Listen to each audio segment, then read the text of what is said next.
Bueno, queridos paquitos, vamos a ir con la desinformación, porque la información es un valor supremo y la libertad de expresión y de prensa y de información, de divulgación, de conocimiento, no solamente de conocimiento, sino de actualidad, de lo que está sucediendo, es un valor importantísimo en nuestra sociedad actual, que viene desde el siglo XVIII, cuando empezaron los primeros periódicos, tal y como los conocemos actualmente, pero que evidentemente en la época actual tienen una evolución distinta de lo que ha habido históricamente, sobre todo teniendo en cuenta la penetración de los medios de comunicación. En el último EGM viene establecido respecto de que la prensa escrita, ya sea dominicales, suplementos, revistas, prensa escrita, diaria, tiene el menor nivel de penetración respecto de la sociedad, siendo prácticamente ya residual. Es algo más exótico que otra cosa. Luego tenemos las radios, que en el caso del Estado español sigue teniendo importancia más que en otros lugares, sobre todo teniendo en cuenta de que la televisión entra en el Estado español a través de Radio Televisión Española, en un solo canal a finales de los años 50.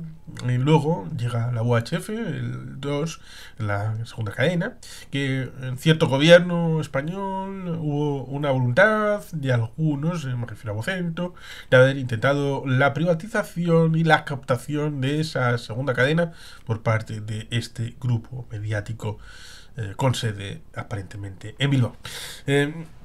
Y luego tendremos en 1989, en 1990, con la entrada de las cadenas privadas con Antena 3 y Telecinco. Ciertamente tenemos en los casos de las televisiones autonómicas, EITV, la Corporación de Medios en Cataluña, TV3, Televisión de Galicia, Telemadrid, Canal Sur, el antiguo Canal Nou, que, bueno, pues estaban ahí territorialmente hablando. Luego llegarán las televisiones locales, el señor Berlusconi, en los años 70, 80, cuando había un monopolio de la RAI en Italia, intentó establecer un marco distinto a través de cadenas locales que emitieron en un momento dado en cadena nacional, estableciendo de facto un contrapoder a la RAI cuando era un monopolio cerrado. Esto se intentó en el caso de Estado español, por ejemplo, con Locadia, Popular Televisión, cosa que no funcionó. No funcionó. Antes de la evolución de que es interesante remitirlo, el espacio radioeléctrico es público, en el caso del Estado español. Y son concesiones que emiten a través de esos canales. No se hizo una concesión a Disney Channel o similares, pero se hizo alguna concesión a través de la situación, por ejemplo, en 2011 del gobierno de Zapatero, y antes respecto de del surgimiento en 2006 de la Sexta, y de Cuatro. Por tanto, ahí hubo algunos receptores de licencia que no era para ellos, sino que la alquilaron a otros operadores. El asunto es irrelevante porque, en teoría, esta llegada tardía de la televisión al caso del Estado español mantuvo abierta la vía de la radio como medio de comunicación fundamental para la sociedad. Por eso, en tercer lugar, sigue estando la radio, luego está la televisión. La televisión sigue estando en importancia, pero no tanto como cuando a alguna cadena se le dijo que tenía que mantener los espacios informativos, el de las 3 y el de las 9, cosa que evidentemente en el franquismo era algo obligatorio, que debía de desconectarse la radio que fuera a los partes informativos, que venían ligados al régimen. No podía uno tener unos informativos independientes. Por tanto, ahí tenemos una vertiente importantísima para comprender el espacio informativo en el Estado español, incluso ahora en 2024. Por tanto, la radio sigue teniendo presencia, tiene prestancia a la hora de tener la comunicación con cierto público. Pero luego la televisión, que, bueno, en cierta medida también tiene bajos niveles respecto de lo que ha llegado a ser. La edad media, dicen algunos, de espectadora, es de 57 años. de la televisión. En general, como marco de referencia. Luego tenemos ya Internet, redes sociales, en donde hay un elemento que más o menos algo lo comentábamos ayer, de que hay más datos, pero hay menos información, lo cual revierte una idea que hubo en los años 80, que todavía ahí estaba ARPANET oculto. Sería prolijo hablar de la relación de los soviéticos respecto de la informática, el hecho de que en los años 70 lo eliminaran como posibilidad debido a la individualización del tema informático, de la terminal, en el trabajo, en el hogar, cosa que evidentemente en los Estados Unidos era algo contrario, completamente distinto. La búsqueda de ARPANET a través de los años 60 con la conexión de diversas universidades, entendiendo que podía haber un ataque nuclear y que destruiría un nodo, pero que esa información, si tenía pasillos virtuales de comunicación con otras universidades, no se perdería, a pesar de que ese elemento ciudadano de esa ciudad, de esa edificación, de esa reserva de datos, quedaría desaparecida. Por tanto, la construcción de todo este espacio viene de larga duración y, en teoría, si usted tiene más datos, tiene más información y, por lo tanto, tiene mejor visibilidad de la realidad y de comprensión de lo que está sucediendo. Pero se convirtió en una falacia, porque ahora tenemos más información que nunca. Y hemos visto lo que ha pasado con la pandemia y lo que ha pasado con la guerra. Con más de una pandemia y con más de una guerra.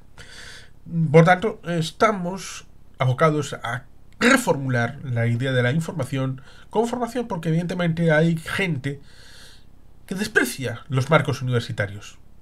Es cierto que la universidad, etimológicamente hablando, es un universo, una versión. Y no puede haber una versión, hay muchas versiones del universo y de la realidad.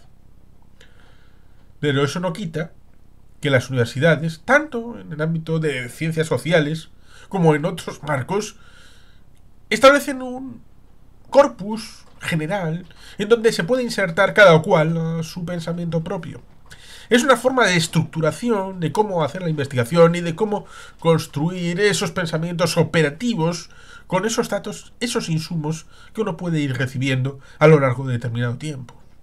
Por tanto, esa vertebración del discurso es bueno a través de una universidad, lo cual evidentemente no desprestigia la formación dual, formación profesional, que evidentemente también debe de ser valorizada. No hay que hacer como sucedía en los años 60 respecto a los Estados Unidos, en donde a los hijos se les daba la posibilidad de estudiar en la universidad porque eso les garantizaba un puesto en la administración, en las instituciones, un puesto alto, con una remuneración importante.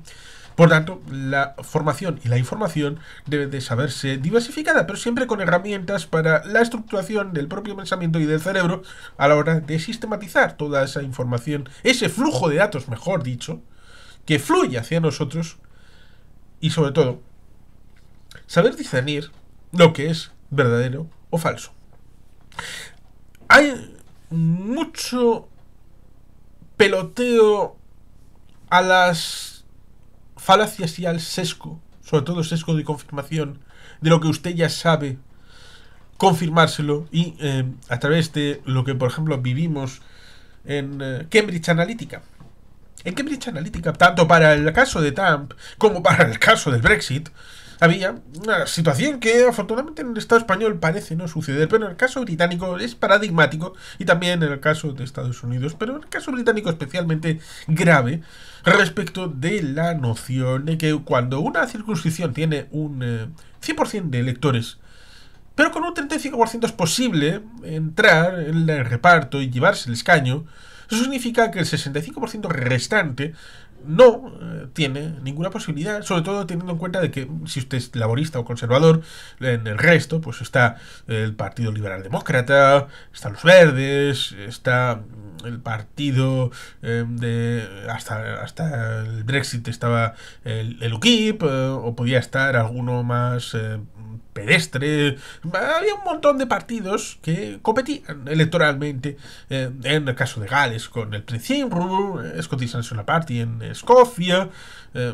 Irlanda es otra cosa distinta, pero en el caso de Inglaterra, Gales y Escocia, pues había una multiplicidad. Por tanto, si usted tiene un 35% y el resto es atomizado y ninguno del resto tiene más del 35%, y sobre todo si es un 17, 18, que un 5, un 3, está todo atomizado, tiene usted garantizado, aunque solamente sea el 35%, que prácticamente de por vida tiene el escaño. Y por tanto, eso puede llevar a que en ciertas zonas más dificultosas de tu circunscripción, pues no les haces ni puñetero caso. No te acercas allí porque no tienes necesidad de pedirles el voto, sobre todo si sabes dónde tienes el nicho tuyo de votos. Y los otros, sabiendo que no tienen posibilidad, pues igual ni compiten y tampoco van a esa gente. Y por tanto, cuando en un momento dado, a través de redes sociales, esa gente que tenía acceso a Facebook, que tenía acceso a redes sociales, hacía ciertas búsquedas porque tenía un interés en determinados temas y les saltaban informaciones relativas a todo eso, y se hizo un cogollo con toda esa gente, con todos esos intereses, yendo a amalgamar, porque hay mayorías, entre comillas, llamadas naturales, con realidades que se van permeando a lo largo del tiempo y sedimentando, pero luego puede haber mayorías coyunturales, que es como el significante vacío respecto de MAGA, Make America Great Again. Para uno del Roosevelt, de la zona de Michigan, puede significar: venga otra vez mi fábrica, me la abren y vuelve a fabricarse coches en Detroit. Pero para uno de Arizona puede significar: estos chicanos me los devuelven a México. O en California puede significar que los pisos sean baratos. O en Nueva Jersey puede significar que no me sienta desagregado de Nueva York, la Gran Manzana. O en el Medio Oeste puede significar que la sociedad reconozca el derecho de portar armas o impuestos bajos. Y todo está amalgamado dentro de Make America Great Again, dentro de un esquema en donde cada cual tiene un significado distinto de lo que es América, de lo que es hacerla grande, de lo que es establecer esa práctica, sobre todo cuando todos esos mensajes ambiguos, calculados, a la hora de establecer esos vectores, y en el caso británico, respecto del Brexit, siempre con la idea de mensajes más o menos segmentados, en donde esa mayoría que jamás hubieran tenido una vinculación, pero sí a través de redes sociales, sí a través de esta formulación de los datos, que induce, no es deductivo, sino inductivo, a la hora de tomar información de lo que usted tiene en su cartera de peticiones a la información en redes sociales, y la respuesta de: ¿usted quiere tal? Pues nosotros le damos tal, aunque sea contradictorio respecto de la formulación y planteamiento general de la candidatura. Porque se prevé el hecho de que solamente en un momento, solamente en un dato, en un momento, en un día, en una hora en concreto, esa unidad será real. Es como las performances de Christoph, aquel que envolvía el Reichstag, sí, el Bundestag, perdón, y otras performances como tapar monumentos con unas lonas y todo esto, o como los espectáculos de David Copperfield, que eran un momento puntual, como aquel avión o el tema de la muralla china, unos espectáculos mágicos maravillosos, pero no había un antes, no había un después. Evidentemente era un espectáculo, un momento, una emoción, un disfrute, pero contenido en un espacio-tiempo condensado. Pero evidentemente las políticas son distintas. Porque las políticas no solamente es el momento de la elección, sino también antes y después. Por tanto, la información es algo relevante, y manipular la información lleva a Cambridge Analytica a ser algo repudiado en el momento actual. Está descastado el tema de Cambridge Analytica, a pesar de que se ha intentado volver a ponerlo encima de mesa con otras variantes, por ejemplo con el tema de criptomonedas, que están ahí. Que es una criptomoneda, sino algo que le atribuyemos el valor siempre y cuando... lo cual, en parte, lleva al pensamiento global que tenemos actualmente respecto del cambio de paradigma de la riqueza, respecto de lo que había antes, de que la riqueza era el producto en sí mismo, y ahora la riqueza es el valor del producto atribuido o inducido a través de lo que hemos quedado, que en este momento es el valor, pero está demasiado avanzado. Siempre hay que tener, sobre todo en algunos valores, en algunos elementos, algún arraigo a cierto un valor, a un valor sustancialmente verificable. Sobre todo cuando es el pilar fundamental del intercambio de productos y bienes y servicios, como es una moneda, donde el Estado tiene bastante que decir. Pero para el resto de cosas, en buena medida, el valor intrínseco está cada vez menos detraído respecto de la información veraz, sobre todo teniendo en cuenta de que ni siquiera el mercado libre es realmente libre. Porque si en un mercado libre yo supiera todo, entonces yo tendría que tener información de todos los productores, por ejemplo, de lechuga, de cuándo ha platado, cuál es el meteorólogo que me diga cuál va a ser la condición climática, y por lo tanto hay elementos que pueden resultar secretos, pero no secretos por una conspiración tipo Rothschild o Soros o la Trilateral, Bilderberg o vete a saber qué. No, simplemente porque el que cultiva las zanahorias no quiere decirle a nadie cuántas zanahorias cultiva, con qué abono y con qué esto, pues porque él lo cultiva y ya está. ¿Quién va a venir aquí a meterle la cuchara? A decirle, ¿cómo lo haces? Y para saber, bueno, pues entonces luego te voy a pagar 10 céntimos o 20 o 50, dependiendo de la calidad del abono y de todo esto. Por tanto, segmentar la cadena de valor, lo cual evidentemente significa que cuando uno tiene la zanahoria al supermercado, hay que ir para atrás para ver cuál ha sido la evolución del valor añadido y comprender en qué momento hay esa diferencia entre un supermercado y otro, respecto de un productor y otro. En Europa tenemos el tema de la PAC respecto de la regulación y también los tratados de Lomé, que la gente sabe lo que son los tratados de Lomé, a pesar de que, como digo, hay documentos y datos, pero el relato, la construcción del relato con toda esta maraña de datos en la historia y en el presente respecto de la relación con países del tercer mundo, con el mercado llamado así a pesar de que son personas que compran y venden. Eso es el mercado. Respecto de la realidad, tanto en el ámbito político, económico, social, productivo, ya sea en la mar, en la tierra, el agro, la ganadería, es algo que está deslavazado y el relato a veces se construye única y exclusivamente para el tema electoral. Y eso debería de estar desacoplado. ¿Cómo se intenta que se desestacionalice el turismo? Y que no esté concentrado única y exclusivamente en un periodo y espacio temporal concreto. Lo cual, evidentemente, algunos interpretan como que se quiere la estructuralización de los pisos turísticos.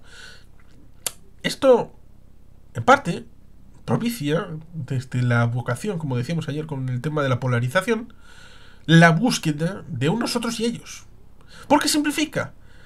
Simplifica la necesidad de objetiva de estructurar un nosotros, porque si hay un ellos al que confrontamos es menos necesario decir quiénes somos nosotros, sino simplemente estamos contra X, eso es lo malo, y por lo tanto es menos necesario una información estructurada de lo nuestro.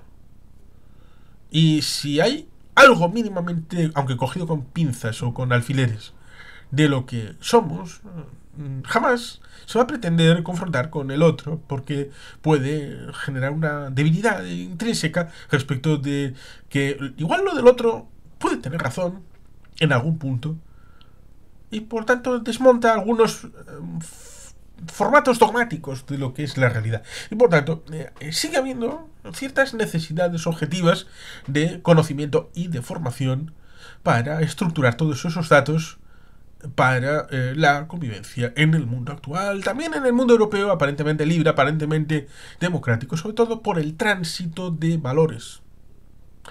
Quizá en los años 70 y 80, pensando por ejemplo en el Estado español, la situación agrícola, ganadera, podía ser de dificultad. O el tema financiero, el tema de empleo, sobre todo teniendo en cuenta que había un montón de huelgas, cosa que evidentemente significó el progreso y el aumento de la masa salarial, lo cual llevó en parte al acuerdo de la Moncloa, los pactos de Moncloa, para la estabilización del régimen económico y luego la evolución democrática con sindicatos, patronal y todo esto.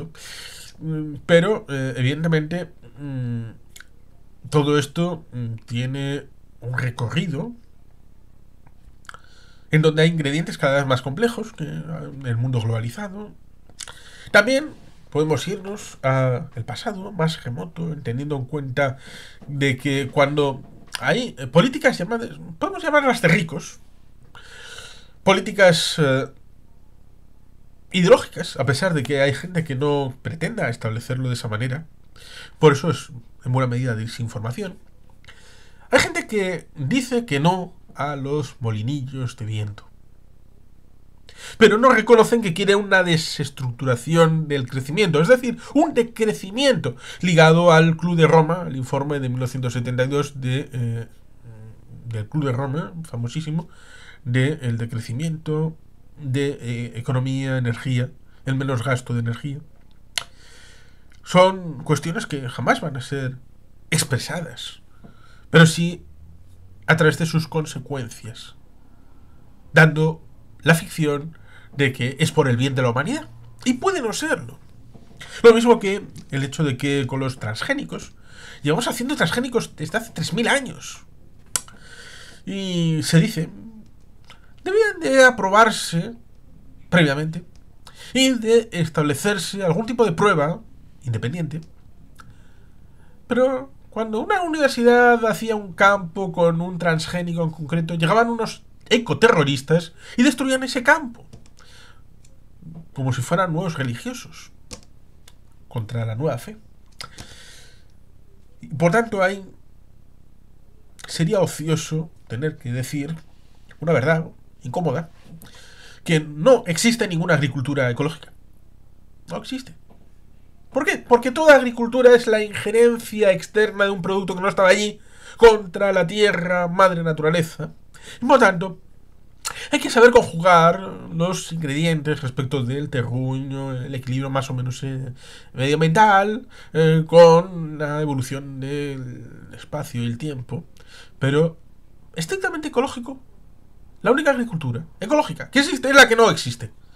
Porque hemos sido capaces de manipular el espacio y el tiempo. En la época del cultivo de brozas, con la quema de grandes bosques, llevando a una zona vergel como el creciente fértil a el Tigris y el Éufrates, que se ha establecido ahora. Por lo tanto, ahí tenemos un cambio importante de incidencia hace miles de años del ser humano en la madre naturaleza.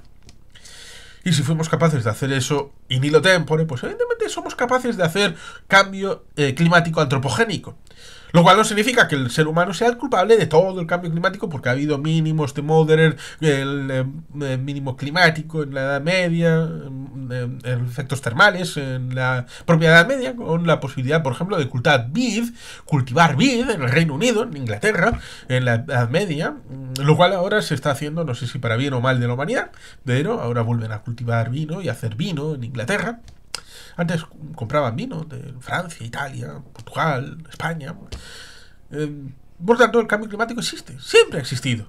Otra cosa es la mayor o menor implicación del ser humano en la evolución de estos cambios. Y que tampoco sabíamos lo del niño y la niña en el ámbito del Pacífico, por tanto hay que conocer esta situación. Pero, volviendo a lo que hemos vivido, en crisis económicas, ¿cuál era, en la época cuando explotó Grecia, cuál era el porcentaje funcionarial de Grecia? Porque se dijeron muchas cosas. En el caso de, por ejemplo, gasto militar, Grecia gasta más del 2%, cosa que se oficializó en una reunión de la OTAN de que los países miembros de la OTAN tenían que gastar más del 2%, lo cual a alguno ha interesadamente mencionado el hecho de que pudiera ser un gasto del 2% dentro de la OTAN y a poder ser para Estados Unidos, lo cual no es necesariamente en ese orden. Puede ser, como por ejemplo pasaba en Grecia, de un porcentaje importante de gasto en pensiones de antiguos militares, lo cual elevaba el porcentaje de gasto militar, sobre todo metiendo las pensiones en el gasto militar, al 2% o más. ¿Cumplían? Sí. ¿Servía para algo militar? No. No, de ninguna manera. A pesar de que han tenido un gasto, sobre todo pensando en Grecia y en Turquía, y el conflicto que tienen sobre todo con las islas del Egeo, potencial con el caso de Chipre y de la zona de lo que ahora se ha encontrado, como es reservas de hidrocarburos en torno a esta isla tan importante a finales del siglo XVI, con el asunto aquel de Lepanto. Por lo tanto, la historia existe, la memoria existe, pero también la realidad actual y los datos respecto de situaciones importantes, porque falsificaron los datos de la contabilidad para entrar en el euro en 2001 y luego hicieron los Juegos Olímpicos en 2004, lo cual lleva a querer comprender cosas que a veces se intenta que no se comprendan. Pandemia. ¿Qué pasó con las vacunas, no vacunas? ¿Qué se ha dicho antes, durante y después? ¿Cómo se originó? ¿Dónde se originó? Las maledicencias que han circulado respecto de esta situación. El tema de la guerra, respecto del bando ucraniano. Las mentiras del Kremlin a través de RT y Sputnik. Canales de desinformación que desde 2005, cuando RT se funda, se dice claramente esto es la fundación de un arma de guerra. De guerra. Para desinformar, como en teoría ellos pensaban que desinformaban todas las cadenas públicas europeas. Y sobre todo, yendo a los discursos en idiomas nativos. Y haciendo una RT en castellano, una RT en alemán, una RT en inglés, Hispan TV, por parte de los iraníes, Telesur, a través de Caracas y del régimen bolivariano. Es tratar de fomentar, no sino los sesgos.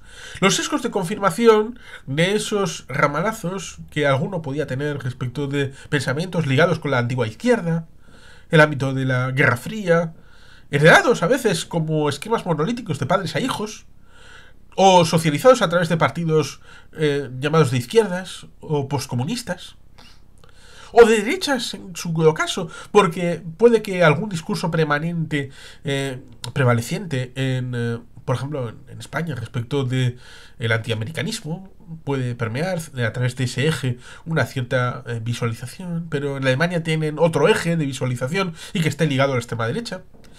El caso del diario Octubre, un diario digital que está ligado a movimientos más o menos poscomunistas, un diario digital ligado al Kremlin en el momento occidental para el Estado español y contar cosas ligadas al caso de la guerra en Ucrania.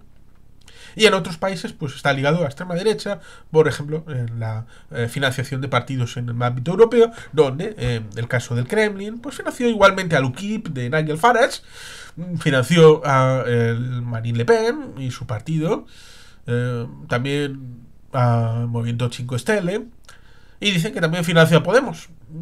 Y no había ningún problema. Y financian también a Die Linke a través de los postcomunistas, antiguo el PSD, antiguo SED en el ámbito de la República Democrática Alemana.